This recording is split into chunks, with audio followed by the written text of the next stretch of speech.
estudiando la relación que tenemos con Dios, entendiendo a Dios como Padre, Dios como nuestro Padre Celestial, como nuestro Padre de amor. Y estamos tratando de repensar nuestra espiritualidad a partir de la perspectiva de Dios como Padre. El tema de hoy es cómo construir una fe viva, una espiritualidad vibrante, una fe verdadera, donde uno pueda decir, efectivamente el Señor está obrando en mí, estoy creciendo, estoy caminando con Él, ¿cierto? Nosotros estamos conversando sobre ese tema y es muy importante ver la contraparte, ¿no? Los tres peligros de la mediocridad. Muchos viven una espiritualidad mediocre, una fe más o menos, ¿cierto? ¿Cómo está? Está más o menos, medio para arriba, medio para abajo, ¿cierto? Y el problema de eso es que nosotros nos acostumbramos, pero hay tres peligros aquí en la mediocridad. El peligro de la mediocridad es hacernos, primeramente, pensar que nosotros estamos bien. El que tiene una fe mediocre simplemente asume que no, estoy bien, solo más o menos.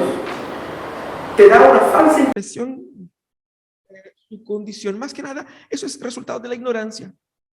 Ignora su condición. Y el ignorante lo opuesto del sabio, porque el sabio él entiende lo que no es. El ignorante no sabe lo que no es, pero actúa como si supiera. Entonces es muy interesante ver cómo normalmente nosotros en nuestra ignorancia tomamos y nos posicionamos de forma más tajante. Porque mientras más sabemos, más vemos que las cosas son complejas, ¿no es verdad? El ignorante no. Entonces el primer peligro de la mediocridad es eso, de hacernos pensar que estamos bien, pero cuando en realidad no estamos. El segundo peligro de la mediocridad es la insensibilidad que ella genera. El que tiene una fe mediocre va con el tiempo viviendo una espiritualidad que es progresivamente insensible. No siente la falta de Dios en su vida. Y te hace sentir que está bien. Poco a poco se va poniendo frío, distante. Y va percibiendo las cosas de otra manera. Y no se da cuenta del peligro. Y ese es el problema con la insensibilidad. La sensibilidad, ella nos permite sentir hasta dónde puede avanzar, hasta dónde no. Por eso nosotros tenemos sensibilidad en el cuerpo, exactamente, porque si nos fracturamos o si nos rompemos la piel, sentiremos dolor y esa sensibilidad nos protegerá. Es por eso que tenemos más sensibilidad en algunas partes del cuerpo que en otras. Bueno, no soy médico ni biólogo, pero yo creo que es así, ¿cierto? Sabemos que es así, de hecho. Podemos probar, ¿ya? Así que la sensibilidad es algo importante. También en la espiritualidad y una fe mediocre te conduce a una insensibilidad a Dios. Pero hay un tercer peligro. Es que la mediocridad expone oculta nuestra rebeldía. Porque el mediocre piensa que está bien, estoy bien con Dios, solo más o menos, pero en realidad no. La mediocridad es una posición de rebelión activa en contra de Dios, porque mantiene una postura que se niega a profundidad con Dios. Ese es el desafío de la mediocridad. No reconoce la profundidad de su pecado y niega el deber de abandonarlo. Y por eso uno dice, yo quiero ser cristiano, pero a mi manera. Ese es el rebelde. Ese es el espiritual mediocre, como vemos. Hoy día vamos a conversar sobre lo opuesto a eso. Sobre cómo tener entonces una fe viva, ¿cierto? Y para hacer eso vamos a conversar sobre la figura, el personaje de Josías, un rey muy importante, un rey reformador. ¿Y quién fue Josías? El texto está ahí en Segunda Crónicas, lo vamos a leer, pero Josías fue rey en Judá. Hay que decir que Israel fue una sola nación hasta un determinado momento donde se hubo una ruptura y dos tribus quedaron al sur y esas dos tribus eran la tribu de Judá y Benjamín y otras 10 tribus quedaron al norte y las tribus del norte se llaman Israel, las del sur Judá, ¿cierto? Israel y Judá. Este fue rey en Judá, es decir, solamente en las tribus del sur, ¿ok? Él fue hijo de Amnón. La Biblia tiene muchos nombres hermosos, este es uno de ellos, Amnón, ¿cierto? O Amón, como algunas traducciones. No es tan bonito como Amós, pero llegó casi, ¿cierto? Pero este compadre, el Amón, fue un pésimo rey, pésimo rey. Él decidió desobedecer al Señor desde el día 1 y reinó abundantes 2 años, ¿cierto? ¿Por qué? Porque lo traicionara ahí mismo uno de sus oficiales, punto, ahí quedó. Pero peor que eso, Josías era nieto de un rey llamado Manasés. Manasés sí reinó larguísimo, 52 años. Creo yo que fue el rey que más tiempo gobernó Judá. Y este sí era malo. No solamente persiguió a los profetas de Jehová, dice la tradición incluso que fue él quien mandó matar a Isaías, cerrado al medio, dice la tradición. Persiguió duramente los líderes de Judá, los profetas, los sacerdotes, estableció dentro del mismo templo altares idólatras, sacó los sacrificios y puso ahí altares a Baal, sacrificó sus propios ídolos, sus propios hijos a los ídolos, haciendo peor que las naciones vecinas. Fue un rey terrible y al final de su vida fue llevado cautivo, fue humillado y en la humillación se arrepintió. Ese era el abuelo de Josías. Josías sí tuvo un bisabuelo, un tatarabuelo, ¿cómo se dice? Un tatarabuelo, abuelo, bisabuelo, sería un bisabuelo, ¿cierto? Ezequías sí fue un hombre de Dios y la mayor parte de su vida vivió con mucha fidelidad al Señor y proporcionó ahí un despertar espiritual, pero estaba muy distante de Josías, que tenía muchos malos ejemplos. Pero Josías, desde su primer momento, cuando empezó a reinar con 8 años, dedicó su vida al Señor. Y toda su trayectoria fue una trayectoria de un hombre reformador, un verdadero pastor de su pueblo. Y guió no solamente la tribu de Judá, pero también llamando a las otras tribus de vuelta a la fidelidad al Señor, ¿cierto? Un aspecto marcante, que es lo que vamos a estudiar aquí, es que en su trabajo de restauración del templo, él encontró o reencontró el libro de la ley, una porción del libro de Deuteronomio que se había perdido. ¿Perdido dónde? Dentro del mismo templo, para ver el nivel de abandono y deterioro de la nación de Judá. Al reencontrar, él se humilla porque no sabía de muchas de las cosas que estaban escritas ahí y se humilla ante el Señor, suplica misericordia y renueva el pacto. Ese fue un hombre que vivió una fe viva, caminó con Dios y nos deja un legado muy importante. Ahora, vamos a leer ese texto, solamente una fracción de esta historia, que es cuando encuentran el texto bíblico. Dice así: al sacar el dinero recaudado en el templo del Señor, el sacerdote Gilquías encontró el libro de la ley del Señor, dada por medio de Moisés. Gilquías le dijo al cronista Safán: he encontrado el libro de la ley en el templo del Señor, y entonces se lo entregó. Safán se lo llevó al rey y le dijo: Majestad, sus servidores están haciendo todo cuanto se les ha encargado. Han recogido el dinero que estaba en el templo del Señor y se lo han entregado a los supervisores y a los trabajadores. Sus funcionarios, en sus funciones de cronista, Safán también informó al rey que el sumo sacerdote Gilquías le había entregado un libro, el cual leyó en presencia del rey. Cuando el rey oyó las palabras de la ley, se rasgó las vestiduras en señal de duelo y dio esta orden a Gilquías y a Ahicam, hijo de Safán, hijo de Abdón, a Abdón, hijo de Micaías, al cronista Safán, y a Asaías, su ministro personal. Con respecto a lo que dice este libro que se ha encontrado, vayan a consultar al Señor por mí y por el remanente de Israel y de Judá. Sin duda que la gran ira del Señor se ha derramado en contra de nosotros, porque nuestros antepasados no tuvieron en cuenta su palabra ni actuaron según lo que está escrito en este libro. El texto sigue y muestra los líderes enviados por el rey yendo a consultar a la profetisa Hulda, y ella trae una palabra del Señor diciendo que sí, de verdad el Señor va a hacer todo lo que dice el libro de la ley, pero este rey no va a experimentar en su vida todo ese juicio. A raíz de eso, el rey va entonces y convoca a la nación para un nuevo pacto con el Señor, para renovar el pacto con el Señor y ponerse firmes de nuevo en el camino del Señor. Toda esa historia, la historia de Josías, nos da 3 desafíos para vivir una fe viva y que nosotros podemos aplicar hoy día y salir de acá con una espiritualidad renovada. El primer principio es la disposición para buscar a Dios. Eso es lo que vemos en la vida de Josías desde el primer momento. Día 1, Josías decidió servir a Dios, incluso contra todo el pronóstico. Porque ¿quién fue su padre? ¿Quién fue su abuelo? Él vino de ese contexto de reyes malos. Pero contra todo eso, Josías dispuso su corazón para servir a Dios. Él asume el reinado con 8 años. Obviamente que tenían ahí líderes que se encargaban de la cuestión práctica del gobierno, pero toda su vida fue guiada en obediencia al Señor.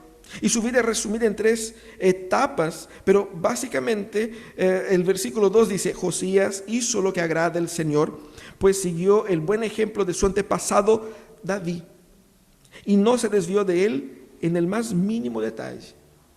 Eso es como se resume la vida de Josías.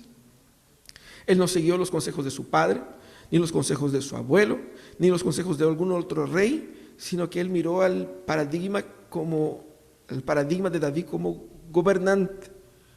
Fue lo que hizo Josías. Esa disposición de buscar a Dios estaba presente en toda su vida. Y fíjate que toda su vida giró alrededor de no solamente gobernar de la mejor manera posible, pero llevar a las personas al reencuentro con el Señor. Él como rey tenía esa prerrogativa de conducir la nación al Señor también. ¿Y qué hace él entonces? Restaura la adoración.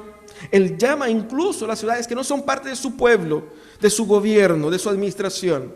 Él va hacia las tribus de Efraín, las tribus de Manasés, y los llama, aún perteneciendo a un otro gobernante. Los llama como pastor, como misionero, porque en su cabeza él estaba trabajando para restaurar las 12 tribus del Señor. Él entonces se dispone a expulsar, eliminar los ídolos de Israel, no de forma simbólica, pero de forma concreta. Él también restaura el templo y la adoración en el templo, y pone ahí gente para reformar y para restaurar y para limpiar y para hacer el aseo y para dejar todo bonito, para que todo pueda partir de nuevo. ¿Y qué pasa? ¿Qué pasa? Que en ese proceso es donde él se encuentra con el libro de la ley. Pero aquí vemos esa clave, ¿no? La clave de la energía de Josías, el haber tomado a Dios en serio, hizo con que él pusiera todos los recursos que él tenía en su mano a la disposición de Dios. Y eso es clave, porque el cristianismo es así, es todo o nada. No existe término medio, no existe, no, si estoy así como más o menos, sí pero no, sí pero más o menos, no existe eso, es todo o nada, y él es la muestra de eso, ¿no? Lucas 9:62, Jesús dice: nadie que mire atrás después de poner la mano en el arado es apto para el reino de Dios. Nadie que mire atrás, tras poner la mano en el arado, es apto para el reino de Dios. ¿Por qué? Porque el reino de Dios no te permite entrar por la mitad. Es todo o nada. Y Josías entendió eso. Nosotros vivimos en una cultura, en una generación que es acostumbrada con el máximo beneficio y el mínimo esfuerzo. Nosotros queremos mucho y pagando poco. Nos hemos acostumbrado con la facilidad que nos entrega la tecnología, y nosotros aplicamos ese mismo concepto a las relaciones y a la espiritualidad. Por eso, cuando nos relacionamos con el Señor, queremos la máxima bendición. Queremos entender quién es Dios sin tener el trabajo de leer su palabra. Queremos caminar con Dios mientras dormimos, ¿no? ¿Para qué el esfuerzo? ¿Cierto? Queremos mucho y exigimos de Dios mucho. Porque cuando nos sentimos que Dios nos quedó debiendo algo, levantamos la bandera y decimos: Señor, ¿por qué conmigo? ¿Existe pregunta más farsa que esa? No, no existe. En el ranking de preguntas barsas, esa es la primera. Señor, ¿por qué conmigo? ¿Cómo por qué contigo? Nosotros debemos combatir esos pensamientos y entender que para una fe viva debemos tomar la decisión de disponer nuestro corazón y ya. No es que me va a llegar un sentir y ahí entonces, no es así que funciona. La fe viva es el resultado de la determinación valiente. Una fe viva es el resultado de una determinación valiente, de querer combatir sus propios pecados, de querer combatir la propia tentación del entorno, de querer combatir las propias trayectorias que nos han enseñado, las cosas que nos han entregado nuestros antepasados, y decir, no, Señor, yo quiero caminar en novedad de vida, quiero caminar con Dios, quiero romper el paradigma del cual yo vine, y quiero vivir 100% con Él. Es una determinación valiente, y nadie se arrepiente de ser valiente. Ya dijo, no sé cómo se llama el caballero ahí de Luis Miguel, el productor, nadie se arrepiente de ser valiente, ¿es verdad?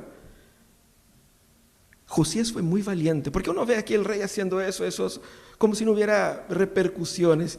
Imagínate el lobby de los adoradores de los otros ídolos, que por más de medio siglo estuvieron en el gobierno. Y la gente no se cambia de religión así, viene el nuevo rey, cambió todo, ahora vamos a dejar de adorar eso, vamos a adorar otra cosa. No es así. Hay conflictos culturales, hay conflictos económicos y políticos de poder dentro del reino que él tuvo que enfrentar para decir, no, esa nación es del Señor. Eso es disposición para buscar a Dios. La segunda cosa que debemos tener para una fe viva es sumisión a su palabra, y fue lo que pasó cuando él se dispone en buscar a Dios. Él se encuentra con la palabra. Vemos que disposición no es suficiente, porque tú puedes tener todas las ganas, pero si no tiene dirección no va a llegar a un buen lugar.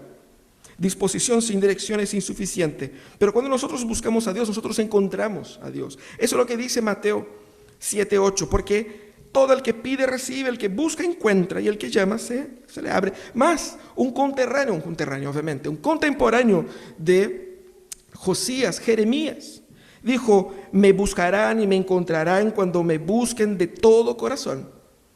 Y eso pasó con Josías. Él buscó al Señor y lo encontró de mejor manera, lo encontró también en las Escrituras. ¿Y qué pasa cuando él se encuentra con la palabra de Dios?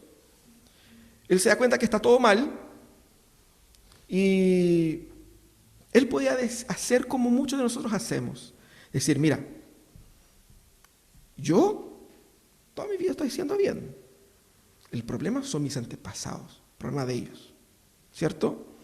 Señor, mira, yo estoy limpiecito, no le debo nada a nadie, me estoy portando bien, ¿cierto? Estoy caminando, mira, estamos reformando el templo, ¿qué va a decir? ¿Cierto? Uno podía llegar pero si estamos reformando el templo, mira, estamos expulsando a los idólatras. El problema es de los antepasados. Él no hace eso, él no le echa culpa a la gente. No echa culpa a los antepasados, a las circunstancias. No, es que mi padre, es que mi abuelo, pucha, es que no tengo culpa, es que nací así. No, él va y se postra ante el Señor y dice, nosotros estamos sonados. La ira de Dios está contra nosotros. Y él consulta al Señor y el Señor dice, sí, está contra ustedes. Él se da cuenta de lo que dice la palabra. Él asume, él recibe, él se somete a la palabra de Dios. Y eso es lo que pasa con él. Su reacción es clave. Él se la creyó todo lo que decía ahí, él creyó. Él se humilla ante la confrontación de la ley. No le baja perfil, no se hace leso. Él no, es conmigo, es con nosotros. Y él busca al Señor suplicando misericordia. ¿Por qué él busca al Señor suplicando misericordia? Porque él sabe que Dios que muestra su ira es también un Dios de misericordia. ¿Cómo sabe? Porque está ahí. Porque el mismo texto de Deuteronomio dice que si ese pueblo se humillar y orar y se arrepentir de sus malos caminos, yo les oiré. Él suplica misericordia al Señor. Nuestra relación con Dios es tan buena como es nuestra relación con su palabra. Y eso es difícil en una cultura donde nosotros tenemos una gran cantidad de personas que tienen una dificultad lectora importante, de comprensión lectora, ¿no es verdad? Nuestro primer problema con la palabra es el lenguaje, es las clases del colegio de lenguaje. ¿cierto? Porque si de repente vemos, no, que es sustantivo, y uno dice, ¿sustantivo? ¿Qué es lo que es eso? ¿No? Y entramos en el detalle de la literatura y ahí estamos complicados. Pero la palabra no es para académicos. Es palabra de Dios, es palabra viva y es palabra accesible. Tú puedes entender, incluso con un nivel de comprensión lectora inferior. Vas a comprender lo que alcances a comprender, pero comprenderás lo suficiente como que para caminar con Dios. Obvio que podrás crecer en su capacidad de lectura, pero eso no determina definitivamente la ausencia de Dios ahí. Tu vida espiritual es tan buena como tu relación con las Escrituras. ¿Y cómo es tu relación con las Escrituras? Hoy día las Biblias están en el celular, pero cuando yo era niño, uno tenía cada uno su Biblia, iba a la iglesia con la Biblia física, ¿cierto? Y a veces nosotros ni siquiera la sacábamos del auto, porque la íbamos a necesitar la semana siguiente, y ya se quedaba ahí, ¿cierto? Había unos compañeritos que son más barça, que dejan la Biblia en la iglesia mismo, porque ¿cómo volver la próxima semana? La dejo aquí en la silla, ¿cierto? Y lo típico, los que nacieron en una familia cristiana saben de eso. Domingo en la mañana, ¿dónde está la Biblia? ¿Dónde la dejé? En algún lugar. Y ahí comienza la semana la búsqueda por descubrir dónde la guardé. Hace una semana que no la leo. Eso muestra cómo es nuestra relación con el Señor. Nosotros tenemos que repensar o redefinir en nuestro corazón el significado de Biblia. Biblia no es un libro obtuso que nos alieniza. No, la palabra de Dios es un instrumento por medio del cual Él va actuando en nosotros. Tenemos que exponernos a ello. En la medida en que uno lee, mientras más lee y lee de todo, y lee del inicio al final, más de Dios uno descubre. Porque el proceso de descubrimiento y conocimiento de Dios, por más que sea un proceso que nosotros realizamos, no es gobernado por nosotros. Es Dios quien se hace conocido. No soy yo quien estoy tratando de desbravar a Dios dentro de sus cuevas. No, es Dios quien viene hacia mí. Él me guía en ese proceso. Tengo yo que exponerme al proceso. Leer constantemente, leer con regularidad y leer entendiendo de que Dios mismo me está hablando acá. Eso no es papel y tinta o píxeles en mi pantalla. Es una relación con una persona. Y algo sobrenatural está pasando cuando yo estoy leyendo las Escrituras. ¿Pero qué hago con esa revelación? ¿Me someto a ella? ¿O trato de ajustarla a mis gustos?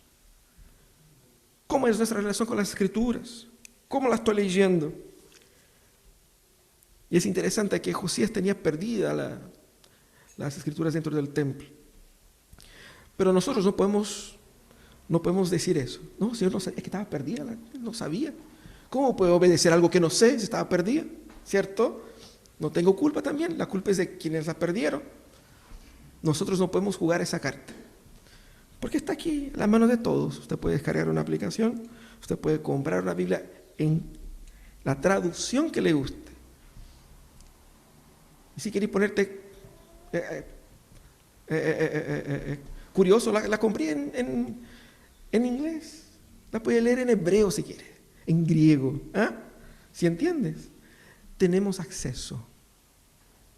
En la versión que queremos, que me gusta lo más tradicional, me gusta lo más antiguo. Tenemos ahí la Biblia del oso, que con palabras que ya no existen. Puedes leer en esa versión también. O puedes comprar la nueva traducción viviente en un lenguaje actual, lo que sea, pero puedes tener ese acceso. La palabra de Dios hoy día puede estar olvidada, pero no está perdida. Y debemos nosotros sacar provecho de ello. Sumisión a la palabra es clave para una espiritualidad viva. Y lo tercero, determinación de conducir a otros a Dios. Eso es lo que hace Josías. Josías escuchó lo que dijo la ley. Josías se humilló ante el Señor. ¿Y qué hace Josías? Se encerró a su pieza a orar para poder subir en orden con Dios, porque eso era un tema entre él y Dios. No. Él como rey, no solamente quiso que su nación volviera al Señor, porque era el pueblo de Dios, pero también trabajó para que todos aquellos que no estaban bajo su gobierno, o varios de ellos que pese a no estar bajo su gobierno, también era parte del pueblo de Dios. Él puso en su corazón la determinación de convocar a todos los líderes. Llama a todos los líderes, todos los sacerdotes, todos los importantes que vengan. También a todas las personas que vengan. Vamos a hacer aquí una gran conferencia. Esa sí fue una verdadera conferencia de avivamiento espiritual. Llamó a todos, convocó a todos, estaban todos ahí. ¿Qué hace Josías? Josías, él mismo, el mismísimo rey, se pone a leer el texto para la gente. No fue un secretario, no fue un funcionario, no fue un levita, no fue un auxiliar. No, es que tengo la voz delicada. No, él va y él mismo, en su pasión, en su determinación era tal que él es quien va en esa cruzada por llevar la palabra a los demás. Porque lo que él descubrió, él entendió que los demás necesitaban saber también. Él conduce la nación a esta fe. Porque esta fe que Dios nos entrega no es simplemente un concepto de fuero íntimo. No, eso es lo que yo pienso nomás, tú piensas así, yo pienso así. No es así que funciona. Porque Dios es el Señor de todos, no solamente de los que están de acuerdo con Él. Y va a llegar el momento donde Dios se va a manifestar cuando venga Cristo y todos vamos a ver que no hay una cuestión de opción, no es una cuestión de opinión. Él es el Señor y Él es el que pone fin y término a la vida. Él es el que da sentido a la existencia y Él vendrá. Y va a dejar todo en claro. Y ahí vamos a ver que el cristianismo no era una cuestión de estoy más o menos o no, estoy medio dentro, medio afuera.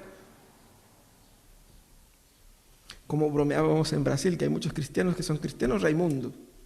Un pie en la iglesia, un pie en el mundo, ¿no? Cuando venga Cristo ya no habrá ese tipo de cosas. Porque el evangelio no es así. Y Josías entendió eso. Y él entendió que las personas necesitaban saber. Y necesitaban poner su corazón. Y fíjate qué interesante. Él recuerda al pueblo el pacto. Él se comprometió en seguir al Señor, en poner en práctica de todo su corazón, con toda el alma, sus mandamientos y preceptos y decretos, cumpliendo así las palabras del pacto escritas en ese libro. Versículo 31. Versículo 32. Después hizo que todos los que se encontraban en Jerusalén y en Benjamín confirmaran el pacto. Y así los habitantes de Jerusalén actuaron según el pacto de Dios de sus antepasados. Él trabajó de forma bastante contundente en conducir otros a Dios. Conducir otros a Dios demanda determinación, porque aquí tiene que luchar contra presiones, contra convicciones ajenas. Hay que luchar incluso contra sus propios pecados y fracasos. Porque uno puede decir, mira, ahí el rey ahora se cree lindo, se cree el espiritual ahora. Nos quiere obligar a obedecer esa cuestión, pero yo sé que cuando él hizo tal cosa, ahí mucha gente podría haber sacado eso. Él mismo podría decir, ¿con qué cara me presento ante la gente? Si yo también soy pecador, mira a mi papá, mira a mi abuelo. Y la gente puede decir, qué bonito, después de lo que hizo tu papá y tu abuelo, ahora vení tú como lindo, como santo. Él luchaba contra esas cosas también, pero perseverar en usar todos los recursos disponibles significaba hacer con que él utilizara su poder real y la autoridad que Dios le dio para obedecer al Señor en todos los sentidos. Y eso es lo que él nos enseña acá. Debemos nosotros tener determinación, porque a veces podemos creer, pero nos quedamos para nosotros nomás. Y como que nosotros queremos que nuestra familia se convierta, nosotros queremos que nuestros amigos se conviertan, pero es solamente un deseo y no una decisión. Deseo es una cosa, decisión es otra. Deseo es algo bonito, pero el deseo no provoca nada. Él no solamente tenía el deseo de que el pueblo sirviera al Señor, él tomó una determinación, una decisión determinada y fue hasta el final. ¿Qué es lo que significa eso para nosotros? No desistas de conducir y guiar tu familia a Cristo. Sigas orando por tus hijos, siga orando por tus padres, siga orando por tu esposo, por tu esposa, siga orando por tus amigos. No desistas de trabajar, de insistir, de llevar el evangelio a ellos, de conducir hermanos, parientes, amigos. No desistas de nadie, porque Cristo tampoco desistió de ti. Debemos ser determinados en eso, perseverando en la oración, Porque quizás alguien no quiere escuchar lo que tenemos que decir, pero no pueden impedir nuestras oraciones, suplicando a Dios para que Dios obre conversión en este corazón.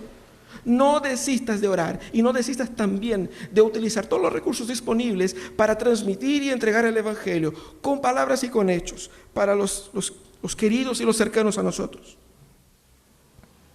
Algo que es tan nuevo y tan poderoso, algo que es tan bonito, tan hermoso, debe ser proclamado. Y si Dios es tan grande como hemos cantado, hemos dicho, bueno es Dios, pero parece que es bueno solo para mí. O sea, no es bueno para ti, es para mí nomás. No.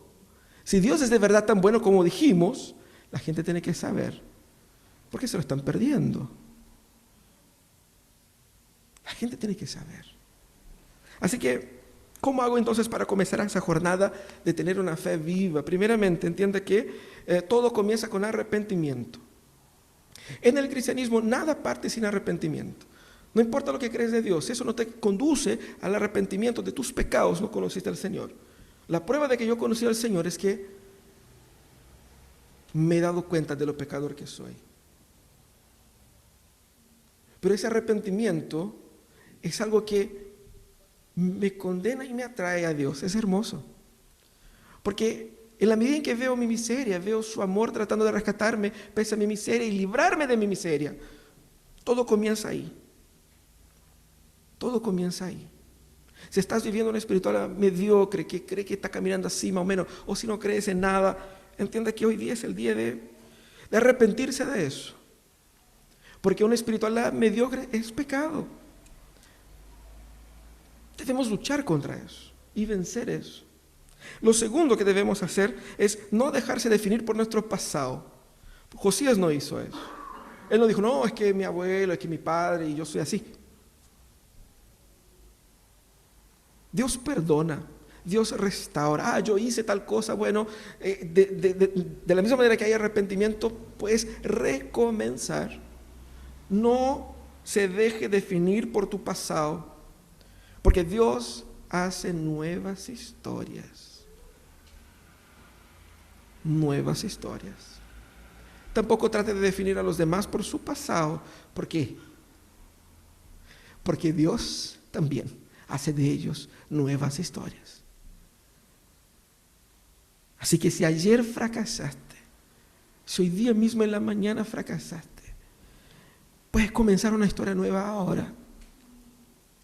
Ahora. No se deje definir por su pasado. Pero ¿cómo lucho contra la insensibilidad? Mucha gente está viviendo así como que, pues ya que es más fuerte que yo, siento que estoy distante, estoy enfriando, no siento la misma pasión que tuve en algún momento y no determines tu relación con Dios en tus sentimientos. Porque nuestros sentimientos nos engañan. Si yo me siento frío, y mucha gente dice, me siento frío y voy a esperar ponerme mejor para volver. Eso es una mentira de Satanás, eso no es verdad. Porque nadie que está frío va a mejorar de la nada. ¿Qué es lo que uno quiere? Uno quiere cambiar, así como cambiar el feeling por dentro y para ver si con ese cambio de ánimo busco a Dios. No, no es así que funciona. No es así que funciona. Nadie va al hospital estando sano, a menos que sea médico, enfermero, pero nadie va al hospital estando sano, ¿sí o no? Y la insensibilidad es un problema. Si yo estoy frío y siento que estoy frío, debo buscar más al Señor. Ese es exactamente lo que debo hacer. No debemos construir nuestra relación con Dios basada en lo que yo siento. Porque en la medida en que busco al Señor, incluso sin ganas, no tengo ganas de orar, ora sin ganas. Porque al orar las ganas vienen. Porque al caminar con el Señor Él me restaura. Porque la falta de placer y de ganas por Dios, eso que está mal en mí. Y eso es lo que Él necesita cambiar. Por fe, oro sin querer, para que Él ponga el querer en mí. Por fe oro sin amar, para que Él me ponga en mí, para que Él ponga en mí el amor por Él. Y así es como descubrimos el placer de caminar con Dios. Así es como disfrutamos del amor paternal de Dios. Es la fe que conduce a la emoción y no la emoción a la fe. Entonces no esperes estar bien, sentirse bien para buscar a Dios. Decide buscar a Dios ahora. Y como diría Luis Miguel, decídete. Ahí para el próximo domingo, anótalo. Decídete. Ahí hay que cambiar algunas cositas, ¿no? Caminando de la mano, ahí. Bueno, es otra historia. Pero eso es lo que debemos hacer para luchar contra la insensibilidad del corazón. El Señor dijo a través de Jeremías: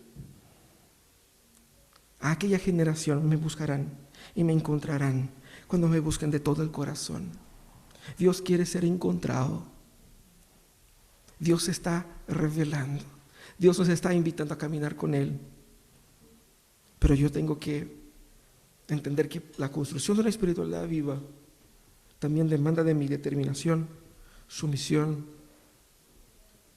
y compromiso con compartir eso con otros. Vamos a orar. Señor amado, tu palabra nos exhorta de manera hermosa a renovar nuestra fe. El problema es que muchos de nosotros quieren pero no quieren, queremos pero no queremos, queremos pero no queremos pagar el precio. Queremos una fe viva sin arrepentimiento. Queremos tu perdón sin confrontar nuestros pecados. Señor, nosotros te suplicamos, te imploramos que nuestro corazón sea tocado, sea impactado por ti. Señor, nosotros te amamos, pero también nosotros entendemos que el amor que tenemos por ti no viene de nosotros. Tú lo pusiste ahí. Tú nos quisiste antes de que nosotros te quisiéramos. Y si te queremos hoy, es porque pusiste en nosotros el querer. Por eso te agradecemos, Señor. Queremos una fe viva. Queremos querer una fe viva. Obra en nosotros, Señor, el querer y el realizar. Si hoy día, Señor, alguien que quiere entregar su vida a Jesús y comenzar de nuevo y nacer de nuevo, obra salvación. Entra en este corazón, en esa casa, y genera sanidad, restauración, transformación, cura, arrepentimiento. Vida nueva, historia nueva. Que comiencen hoy día, Señor, nuevas historias contigo, nuevo caminar contigo, nueva fe en ti. Restaura, Señor, del desánimo. Restaura, Señor, de la duda. Restaura, Señor, del escepticismo. Restaura, Señor, aquellos que están perdidos en prácticas pecaminosas y no saben cómo salir. Trae libertad y vida. Te suplicamos, Señor, en el nombre de Jesús. Amén.